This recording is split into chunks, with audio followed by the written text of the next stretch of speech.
Students, इस lecture में हम पढ़ेंगे रिप्रेजेंटेशंस ऑफ वेक्टर्स। वेक्टर्स को रिप्रेजेंट किस तरह से किया जाता है। अगर हम जनरली देखें तो types of representations of vectors दो तरह की हैं। एक है representation when writing the symbols, जब हम किसी कैलकुलेशन में या फिर राइटिंग में कोई पैराग्राफ लिखते वक्त या कोई डेफिनेशन लिखते वक्त या कोई स्टेटमेंट लिखते वक्त जब किसी वेक्टर का सिंबल लिखते हैं तो उसकी रिप्रेजेंटेशन किस तरह से करनी है, ये आ जाएगा representation when writing the symbols. और दूसरी जो रिप्रेजेंटेशन है वो है ग्राफिकल रिप्रेजेंटेशन, जब हमने ग्राफ ड्रॉ करना है और उस ग्राफ के अंदर हमने किसी वेक्टर को शो करना है तो उसको किस तरह से रिप्रेजेंट करना है। ये दोनों तरीके हमने इस लेक्चर में अभी देखने हैं।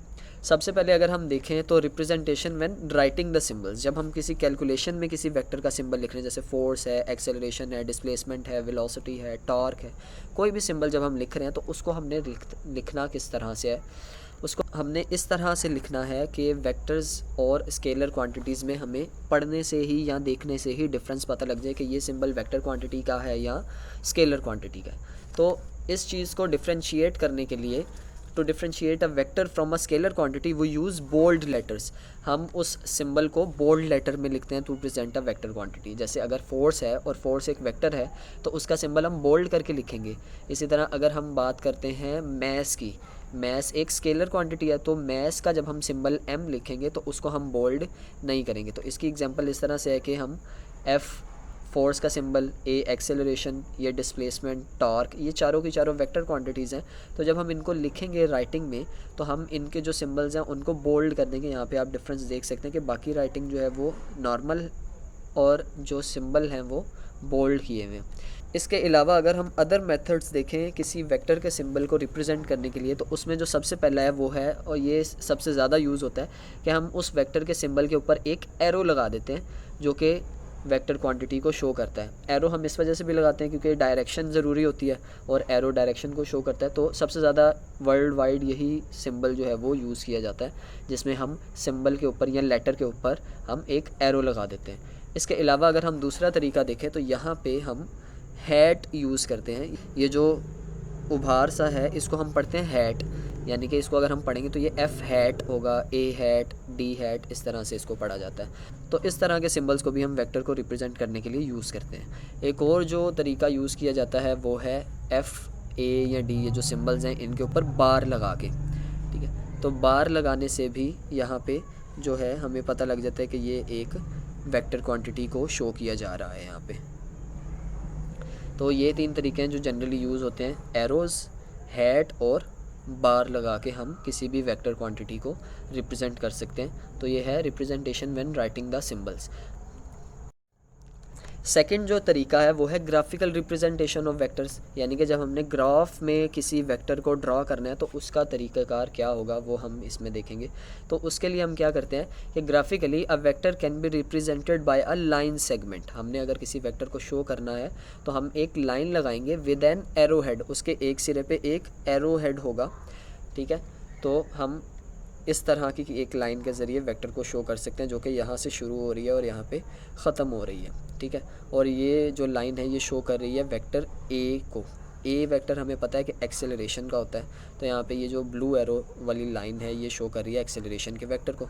अब ये इसका स्टार्टिंग पॉइंट है ए और एंडिंग पॉइंट है बी। बी को जहाँ पे एरो होता है जिस एंड पे उसको हेड भी कहा जाता है और जहाँ से वेक्टर स्टार्ट हो रहा होता है उसको टेल भी कहा जाता है। तो ये ए आ गई वेक्टर की टेल और बी आ गया वेक्टर का हेड, और ये शो कर रही है लाइन वेक्टर ए को, यानी कि एक्सेलरेशन के वेक्टर को। अब अगर हम ये देखना चाहते हैं कि ये जो वेक्टर हमने ड्रॉ किया है ये कितनी एक्सेलरेशन को शो कर रहा है, तो उसके लिए हमने इसकी लेंथ को देखना है। हम इसको ऐसे लिख सकते हैं कि the length of line A B gives the magnitude of vector on a selected scale. जितनी भी इस लाइन की लेंथ होगी वो वेक्टर के मैग्नीट्यूड को बताएगी जो हमने सेलेक्ट किया है स्केल उसके मुताबिक। अब स्केल क्या है वो हम नीचे अभी डिस्कस करेंगे कि स्केल हमने किस तरह से सेलेक्ट करना है। अभी के लिए आपने ये ज़हन में रखना है कि जो इस वेक्टर की लेंथ होगी वो शो कर रही होगी इस वेक्टर के मैग्नीट्यूड को, ठीक है। दूसरी जो चीज़ आपने जहन में रखनी है वो है the direction of line A B gives the direction of vector, यानी कि जो इस लाइन की डायरेक्शन होगी एक्सेलरेशन की डायरेक्शन भी वही है। यानी कि ये एक्सेलरेशन वेक्टर जिस भी बॉडी का है तो उसकी एक्सेलरेशन इस एरो की डायरेक्शन में है। जैसा कि यहाँ पे लिखा है कि in the direction of arrow head. So जो डायरेक्शन एरो की होगी वही डायरेक्शन उस वेक्टर की भी होगी।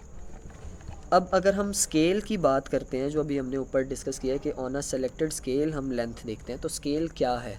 Scale is a standard value for reference. Scale एक स्टैंडर्ड वैल्यू है जो हम रेफरेंस के तौर पे सेट कर देते हैं, ठीक है।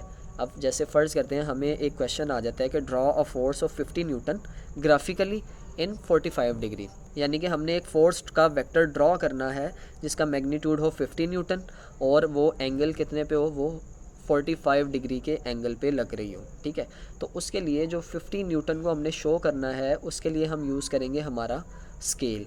अब स्केल हमने कैसे सिलेक्ट करना है? हमने सबसे पहले एक सेट करनी है स्टैंडर्ड वैल्यू रेफरेंस के लिए। हम सपोज़ करते हैं कि जी हमने स्केल सेलेक्ट किया कि 10 न्यूटन की जो फोर्स होगी उसको हम शो कर रहे हैं 1 सेंटीमीटर की लाइन से, ठीक है। क्योंकि वेक्टर जब हमने ग्राफिकली ड्रॉ करना होता है तो हमने पेजेस पे लाइन लगानी होती है। तो हमने ये सपोज़ कर लिया कि जो 10 न्यूटन की फ़ोर्स है उसके लिए हम लाइन लगाएंगे 1 सेंटीमीटर की। ये आ गया हमारा स्केल की स्टैंडर्ड वैल्यू। अब स्केल है हमारा 10 न्यूटन की जो फोर्स है उसको हम शो करेंगे 1 सेंटीमीटर की लाइन से, यानी कि 10 न्यूटन की फोर्स के लिए हम 1 सेंटीमीटर की लाइन पेज पे ड्रॉ करेंगे। लेकिन हमें चाहिए 50 न्यूटन की फ़ोर्स, तो 50 न्यूटन की फ़ोर्स के लिए हमें कितने सेंटीमीटर की लाइन चाहिए होगी वो हम इसी रेशो से निकालेंगे। तो अगर 10 न्यूटन 1 सेंटीमीटर के बराबर है तो 50 न्यूटन जो होगा वो हमारे पास बराबर आ जाएगा 5 सेंटीमीटर के लिए।